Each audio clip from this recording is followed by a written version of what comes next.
Isolasi mandiriku di hari ke-12. Ada 3 jenis orang yang terkena COVID. 1, OTG. Dia tidak merasakan apa-apa. 2, menengah. Ia merasakan serangan virus yang cukup menyakitkan, demam, segala sakit badan, batuk, tapi masih bisa bernafas. 3, berat.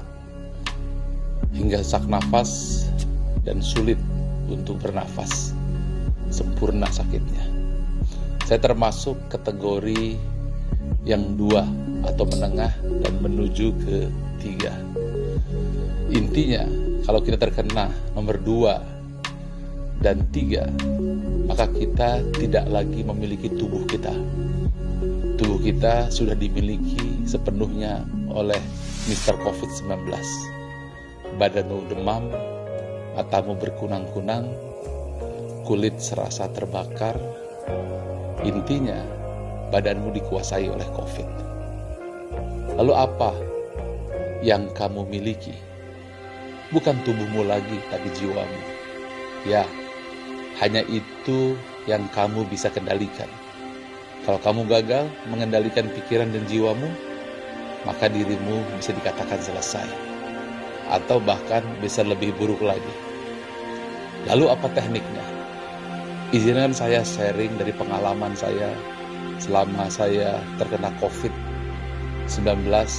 Ada 5 langkah yang perlu kita kuasai di luar dari sisi medik sesuai dengan saran dokter tentunya. Yang ini adalah bagaimana secara mental dan spiritual. 1, saya harus pastikan gelombang otak saya berada di alpha mode, yaitu gelombang 7 hingga 14 Hz, gelombang damai dan tenang. 2, saya hindari gelombang 13 hingga 32 Hz yang membuat saya berpikir keras. Saya pernah mencoba untuk meeting 2 jam. Setelah selesai meeting, langsung semalaman grafik panas tubuh saya naik 38. Artinya ketika otak dipaksa berada pada gelombang beta, maka kita akan mengalami permasalahan yang luar biasa. Apalagi kalau sampai otak kita gelombangnya masuk di gelombang gamma 32 hingga 100 Hz. Di situ Anda panik, Anda bingung, Anda khawatir, Anda membayangkan hal-hal yang harusnya Anda pikirkan. Nah, dalam keadaan seperti ini, saya hindari bukan hanya berita-berita di WhatsApp yang negatif, Instagram yang juga negatif. Bahkan untuk TV pun saya tidak berani nonton film yang ada kisah-kisah seremnya atau kisah-kisah pembunuhan, kisah sedih, kisah amarah, kisah perang dan seterusnya. Yang saya cari yang dimensi senantiasa alfa, seperti kisah hewan, kisah binatang, kisah tumbuh-tumbuhan, kisah perjalanan, itu saja. Jadi saya memastikan gelombang otak saya seperti air sejuk yang dingin. Dan saya usahakan selalu sampai di gelombang theta. Nah, theta itu lebih dalam dari gelombang alfa, 4 hingga 8 Hz. Itu adalah gelombang otak deep meditation.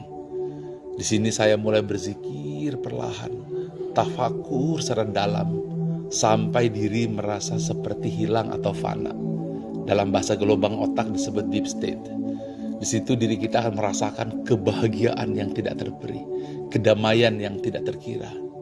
Pada saat itu apa yang terjadi? Di luar dugaan saya, suhu saya yang tadinya 38 drop ke 35. Nah, teknik ini disebut dengan teknik brainwave.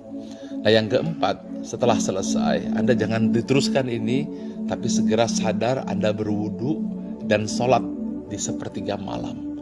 Munajat, taubat, mungkin selama ini ada hal-hal yang salah. Mungkin ada rasa syukur yang kurang kita sampaikan. Mungkin ada dosa yang kita lakukan. Taubat, lalu syukuri semua yang telah Allah berikan. Setelah selesai, yang terakhir, yang kelima, baca ayat suci Al-Quran. Setelah itu, ada tarik napas dalam-dalam dalam keadaan berwudu. Anda tidur terlentang. Dan kemudian jangan lupa Anda tersenyum. Pada saat itu gelombang otak Anda sudah mulai masuk di gelombang delta stage.